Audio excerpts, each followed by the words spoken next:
আজকে যাচ্ছি বাংলাদেশের বিখ্যাত বিল। আর এই বিলের নাম এমন কোনো মানুষ নাই যে জানে না। হ্যালো বন্ধুরা, আসসালামু আলাইকুম, কেমন আছেন সবাই? আশা করি সবাই অনেক ভালো আছেন। আজকে সবাই ভাই ব্রাদার ভাগনা সবাই একসাথে হয়েছি। সবাই যখন এক হয়েছি তখন বিনোদন না করলে কি হয়, তাই সবাই মিলে যাচ্ছি চলন বিলে।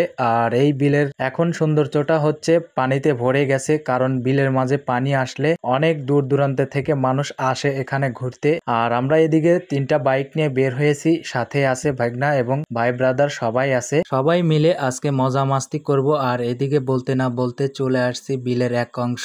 আর দেখতেই পাচ্ছেন আশেপাশে কিছুটা পানি আছে, কারণ এখন অনেকটা পানি শুকিয়ে গেছে, কারণ আমাদের আসতে একটু দেরি হয়ে গেছে। কারণ অনেকদিন আগে আসলে হয়তোবা এখান দিয়ে বাইক নিয়ে যেতে পারতাম না, কারণ রাস্তাগুলো পানিতে ডুবে থাকে। আর দেখতে পাচ্ছেন আশেপাশে যে বাড়ি ঘরগুলো, এখানে কিন্তু তারা বেশিরভাগ মানুষ নৌকা নিয়ে যাতায়াত করে, যেগুলা রাস্তার পাশে নৌকাগুলো দাঁড়িয়ে আছে। আর আমরা যাচ্ছিলাম বাইক নিয়ে, কারণ যেহেতু রাস্তা জাগনা ছিল। বিলে দেখার মতো তেমন কিছুই নাই, যখন একটু পানি বেড়ে যায় তখন বিলের সৌন্দর্যটা বেড়ে যায়। আর অনেকেই বলতে পারেন যে বিলে আবার কিসের জন্য ঘুরতে আসছেন। আসলে এখানে আসার উদ্দেশ্য একটাই, আমরা যখন সবাই একসাথে এক হই তখন আমরা সবাই মিলে একটা ছোটখাটো পার্টি দেওয়ার চেষ্টা করি। আর বলতে না বলতে আমরা কিন্তু কুন্দল ব্রিজে চলে আসছি। আর এখানে আশেপাশে 2-1টা দোকানও আছে, এখান থেকে ঝালমুড়ি বা ফুচকা চটপটি যে যেটাই খান না কেন খেতে পারবেন। এখানে অনেকগুলো নৌকা ছিল, যেগুলা দেখতে অনেক সুন্দর দেখাচ্ছিল, কারণ একই সাইডে সবগুলো নৌকা সাজিয়ে রেখেছে সব মাঝি।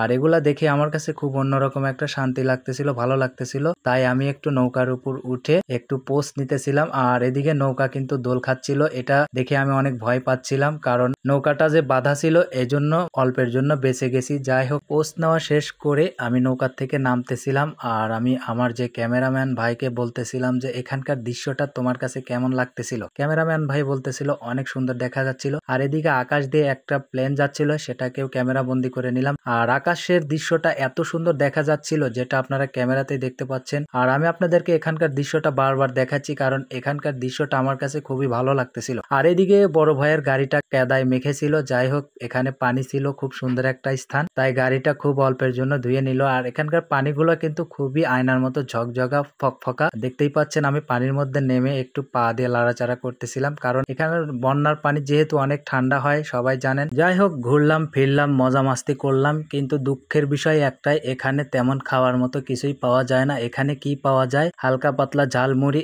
এবং ফুচকা চটপটি, এছাড়া তেমন কিছুই পাওয়া যায় না। ভাই, এটা কোনো কথা বলে? যাই হোক, পোড়া কপাল নিয়ে ঝালমুড়ি খেতে হয়েছে আমাদের, কারণ এখানে তেমন কিছু পাই নাই ভাই। সেটা বড় কথা না, কথাটা হচ্ছে মজা মাস্তিটাই হচ্ছে বড় কথা। কারণ অনেকদিন পরে সবাই একসাথে হয়েছি, তাই আজকে একটু আড্ডা দিলাম এখানে এসে। তো ভিডিওটা সবাই যদি ভালো লাগে লাইক কমেন্ট শেয়ার করে দিবেন। ধন্যবাদ সবাইকে।